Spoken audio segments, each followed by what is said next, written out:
પ્રસ્તુત છે શ્રોતાઓના પત્રો પર આધારિત કાર્યક્રમ સવિનય વિનંતી કે.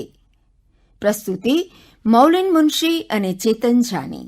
નમસ્કાર શ્રોતા મિત્રો, નમસ્કાર મૌલિનભાઈ. સવિનય વિનંતી કે કાર્યક્રમમાં આપનું સ્વાગત છે. નમસ્કાર ચેતનભાઈ, અને સૌ શ્રોતા મિત્રોનું પણ સ્વાગત છે. મૌલિનભાઈ, કાર્યક્રમ શરૂ કરતા પહેલા વાત કરીએ કે વર્ષોની પ્રસારણ યાત્રા પછી મૌલિનભાઈ મુનશી, અમારા સ્ટેશન ડાયરેક્ટર, એ હવે આ છેલ્લા કાર્યક્રમમાં આપણી સાથે છે અને આ મહિને જ તેઓ નિવૃત્ત થવા જઈ રહ્યા છે. મૌલિનભાઈ, આટલા બધા સમય આપે શ્રોતાઓ સાથે જે આદાન પ્રદાન કર્યું એ બદલ આપ કેવી લાગણી અનુભવો છો? ચેતનભાઈ, આ પ્રસારણ યાત્રાના 36 વર્ષ હાજી ક્યાં પૂરા થઈ ગયા ને હાજી એ કઈ ખબર જ ના પડી. સાચી વાત છે. એમાં શ્રોતાઓનો પણ ખૂબ સહયોગ મળ્યો છે. શ્રોતાઓએ ઘડ્યો પણ ખરો. બિલકુલ સાચી વાત. એ લોકો સજેશન આપે કે આ ગમ્યું, આ ન ગમ્યું, હા હા, બોલવાની સ્ટાઇલ વિશે પણ લખે. બિલકુલ. અને એમના કાર્યક્રમમાં જે કંઈ અરુચિકારક લખે તો કે પ્રોડક્શન સારું હતું, પણ આ વસ્તુ મ્યુઝિક ના ગમ્યું, મ્યુઝિકનું પ્રમાણ વધારે હતું. બિલકુલ સાચું. બરાબર. એટલે શ્રોતાઓનો અઢળક પ્રેમ મળ્યો. સહયોગી કર્મચારીઓ હોય, સાથી કર્મચારીઓ, તમે બધા, એટલે એના કારણે આ પ્રસારણ યાત્રા ખૂબ સરસ રહી. આપના સમયમાં જુઓ તો સૌથી મોટી ચેલેન્જ આવી ભૂકંપ પછી એક વખતે સુરતમાં પ્લેગ ફાટી નીકળી. અફવાઓ બધી ખૂબ ચાલતી હતી અને અમે એક આખું ફીચર બનાવ્યું કે અફવા ચેપી કે રોગ. બરાબર, કે રોગ ચેપી નથી પણ અફવા વધારે ચેપી છે.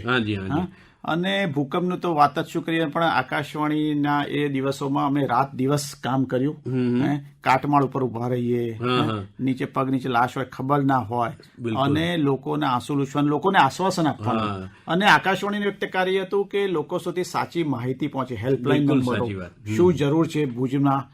તો એ બધી ખૂબ ચેલેન્જિંગ કામ કર્યું છે. અને છેલ્લે તો હમણાં જ વોર લાઇક સિચ્યુએશન, ઓપરેશન સિંદૂર, અને પછી પ્લેન ક્રેશ જેવી ભયંકર દુર્ઘટના બની. ક્રેશ તો એટલી બધી બિહામણી હતી કે મારી લાઈફમાં આકાશવાણીની જે છે 36 વર્ષમાં આટલા કરુણ દ્રશ્યો જોયા નથી. રાત્રે અમે 12-12:30 અમે શરૂ કર્યું રિપોર્ટિંગ, અને આખી રાત ત્યાં એ સ્પોટ ઉપર રહ્યા. બીજે મેડિકલ કોલેજનો બ્લોક, એરપોર્ટ ઉપર, સિવિલ હોસ્પિટલ. ચેતનભાઈ, પોસ્ટમોર્ટમ રૂમની બહાર હું હતો, ત્યાં લોકોની મુલાકાત રેકોર્ડ કરી, વ્યવસ્થા વિશે. પોસ્ટમોર્ટમ રૂમની અંદર પણ ગયો, અને જે દ્રશ્યો જોયા એનું કોઈ વર્ણન શક્ય નથી.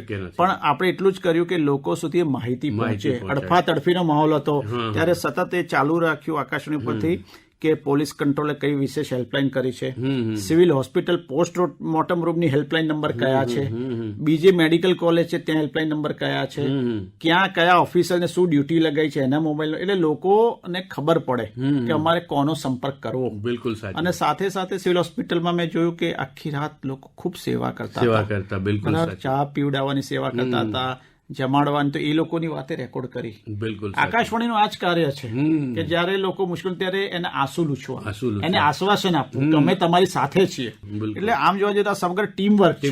બરાબર, કોઈ એક વ્યક્તિ નથી. અને મને ખૂબ કહેતા આનંદ થાય છે કે આ 36 વર્ષની સેવામાં મને ખૂબ સહયોગ મળ્યો છે. બિલકુલ. બરાબર છે.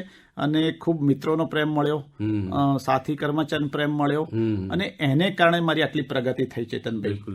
અને આપે આપના સમયમાં દિગ્ગજ પ્રસારણ કર્મીઓ સાથે કામ પણ કર્યું, એમની પાસેથી શીખ્યા પણ ખરા. બહુ જ. એટલે જ કહેવાય ને કે જે પદ્મશ્રી તુષાર શુક્લ, એમનો આસિસ્ટન્ટ હતો જયારે ચિલ્ડ્રન સેલમાં પ્રોડ્યુસર હતા ત્યારે.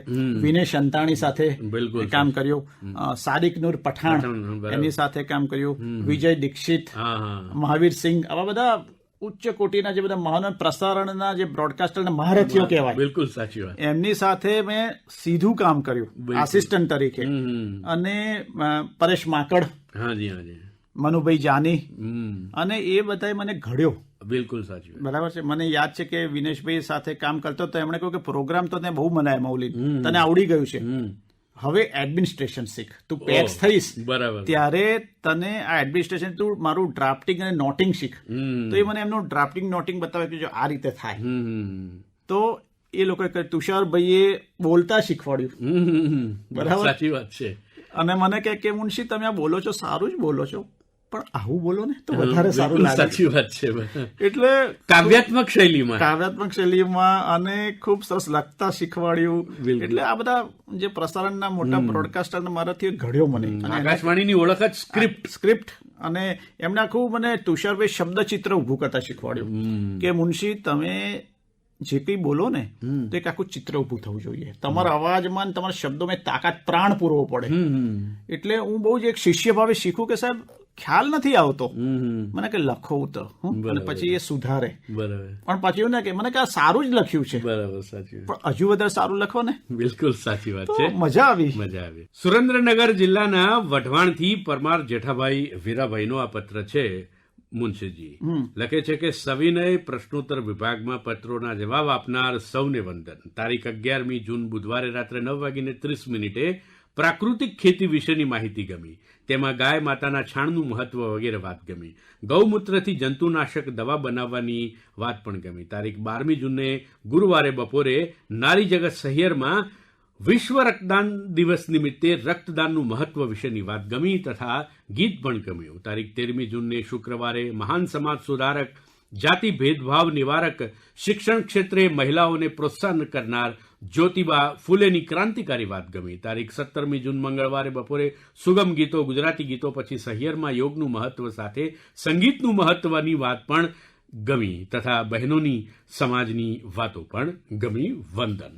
ચેતનભાઈ, આપણે 21મી જૂન વિશ્વ યોગ દિવસ નિમિત્તે પણ ખૂબ વિશેષ કાર્યક્રમ આપ્યા. શ્રોતાઓએ ફોન કરીને પણ આપણો આભાર માનેલો કે આ યોગ દિવસ નિમિત્તે અલગ અલગ જે યોગ છે એના પ્રકાર વિશે આપણે ખૂબ સરસ માહિતી આપી. અને એટલું જ નહીં, આપણા કર્મચારીઓ બધાએ પણ સરસ એ દિવસે યોગ કર્યો સ્ટુડિયોમાં. તો શ્રોતા મિત્રો, અમે પણ યોગ દિવસની સ્ટુડિયોમાં ઉજવણી કરી અને તમે બધાએ પણ એક આકાશવાણી પર કાર્યક્રમ માણ્યો, એનો આનંદ છે. મહેસાણાથી આપણા બહુ જ જૂના શ્રોતા ચંદુભાઈ નાઈનો પત્ર છે. લખ્યું છે કે 12મી જૂને ગુરુવારે અમદાવાદમાં બનેલ વિમાન અકસ્માતમાં જીવ ગુમાવનાર દરેકને મારા રામ રામ અને તેમના આત્માને શાંતિ આપે, પરિવારને દુઃખ સહન કરવાની પ્રભુ શક્તિ આપે. અવસાન સમાચાર માટે પણ લખેલ છે, તેથી હેડિંગમાં અશુભ શ્રદ્ધાંજલિ લખેલ છે તેની જાણ થાય. પહેલા ગામડામાં કોઈ સગા સંબંધી મૃત્યુ પામતા ત્યારે પોસ્ટકાર્ડથી અશુભ લખે તેની જાણ કરવામાં આવતી. પહેલા મોબાઈલ કે અન્ય કોઈ સગવડ ન હતી. કોઈવાર પોસ્ટ ઓફિસથી તાર આવે તો અશુભ સમાચાર હશે તેવું માનવામાં આવતું. હાલના વિમાન અકસ્માતમાં કોઈએ ભાઈ, કોઈ બહેન, માતા પિતા ગુમાવેલ છે. ટીવી સમાચાર પત્રોમાં ન્યૂઝ સાંભળી હૃદય લાગણીવશ થયું અને આંસુ આવી જાય. સાચી વાત છે ચેતનભાઈ. આજે 12મી જૂનની ઘટના છે, સમગ્ર દેશને હચમચાવી નાખ્યો. સાચી વાત છે. અને હવે એવું થયું છે કે કોણ કોને સાંત્વના આપે. સાચી વાત છે. અને કહેવાય ને કે લોકો અત્યારે પણ હજુ એ અવસ્થામાંથી ધીરે ધીરે બહાર આવી રહ્યા છે, પણ હજુ એ શોખ તો છે જ. અને એમણે લખ્યું છે પ્લેનમાં બેસવાની બીક લાગે. સાચી વાત છે. આ ઘટના પછી દરેકને પ્લેનમાં બેસવાની બીક લાગી રહી છે. સાયકોલોજીકલ બંધન આવી ગયું છે દરેકના આવી મનમાં. ગયું છે. સાચી વાત છે. આણંદથી ડોક્ટર મહેશ ટી દેસાઈનો પત્ર છે. લખે છે, અમૃતધારામાં 4 વખત રેકોર્ડિંગ કરાવી ચૂકેલા કંજરી ગામના જયેશ સુથારના બેન મારા દર્દી હતા. એ સંબંધે મળવા આવ્યા હતા. આકાશવાણી વિશે મેં પ્રશંસા કરી કે 3જી જૂને સાયકલ ડેથી લઈ સુગમ ગીતો, હું અને તું નામના કાંઠાને તોડી માધવ રામાનુજની રચના ભૂપિન્દર અને મિતાલીના સ્વરમાં એ સાંભળવાની ખૂબ મજા આવી. કેટલી માહિતી મળી રહે આકાશવાણી પર. સવારે 5:50 એટલે સિગ્નેચર ટ્યુન સાથે જ ચોકડીની પાળ પર પોર્ટેબલ રેડિયો મૂકી દઉં અને 30-35 મિનિટમાં મારા ભાગે આવેલ સમજણથી સ્વીકારેલ કામ આટોપાઈ જાય. રેડિયો એટલે ભજનો સાંભળતા સાંભળતા. એક પંક્તિ છે, પાસેનું તે પંખાય નહીં અને દૂરની મને આશ, જે સરળતાથી નજીવા ખર્ચે જે આપણને મળી રહે છે આકાશવાણી પરની જે મનોરંજન અને જે બધું ખૂબ જ મળી રહે છે તેની ઉપેક્ષા કરવી અને પછી પેલી મોટા મોટા મોંઘા બધા જે કન્સર્ટો થાય છે બધા વિદેશી કલાકારોના, એને ઉપરાંત બેસુમાર પૈસા ખર્ચી અને લોકો જાય છે, એના કરતાં તો ગુજરાતી ગીતો, સુગમ સંગીત સાંભળવા ખૂબ જ અનુકૂળ છે. અવર પ્રાયોરિટીઝ આર સ્ક્યુડ. સૌ કર્મીઓને યાદ, પેરેન્ટ્સ અને પેરેન્ટિંગ. 9:15 વાર્તાલાપ પણ સારો હતો. આજની ભેટ આકાશવાણી અમદાવાદ વડોદરા તરફથી મળી. હું અને તું નામના કાંઠાને તોડી જળ વહ્યા માધવ રામાનુજની રચના ભૂપિન્દર અને મિતાલી સિંહના સ્વરમાં. તો ભાગ્યેશ જાની રચના આપણા સંબંધ આપણી વચ્ચે. તો એમનો જ એક બીજો પત્ર છે મૌલિનભાઈ, ડોક્ટર મહેશજી દેસાઈ આણંદથી, 17 જૂનનો. લખે છે કે આજના સવારના ઉદ્ઘોષકે મારી દિનચર્યા ખોરવાઈ નાખી. એટલું સરસ મરીજ સાહેબની પંક્તિઓ સાંભળવા મળી આકાશવાણી પર. અને પ્રેમમાં રંગ શું ને રૂપ શું, શામલ મુનશીએ ગાયેલું ગીત પણ ખૂબ જ ગમ્યું. ઉદ્ઘોષકને અભિનંદન. સ્ક્રિપ્ટ ખૂબ જ સારી તૈયાર કરી હતી. પ્રવીણ દવે, બીના દવે, સુનિતાબેન મળે તો યાદ, અને રમેશ પારેખનું ગીત સાંભળવા મળે, મારી આંખોમાં તું વહેલી સવાર. મારી આંખોમાં વહેલી સવાર તું પડતી. વાહ, મારું પણ પ્રિય છે રમેશ પારેખનું. અને આજે મહેશભાઈ જે દેસાઈ છે એ તો આપણા નિયમિત શ્રોતા છે, આપણા બ્રાન્ડ એમ્બેસેડર પણ કહી શકાય, કારણ કે દર્દીઓને પણ એ છે એ રેડિયો પ્રિસ્ક્રિપ્શનમાં લખી આપે છે કે દિવસમાં 2 કલાક રેડિયોના કાર્યક્રમ સાંભળવો. મને લાગે છે કે આપણે આપને એક બહુ મોટી ઘટના છે કે કોઈ ડોક્ટર એના પ્રિસ્ક્રિપ્શન પેપર ઉપર લખી આપે કે આકાશવાણી સાંભળો અને એનાથી તંદુરસ્ત રહેશો. મહેશભાઈ એટલો બધો આપણને પ્રેમ કરે છે.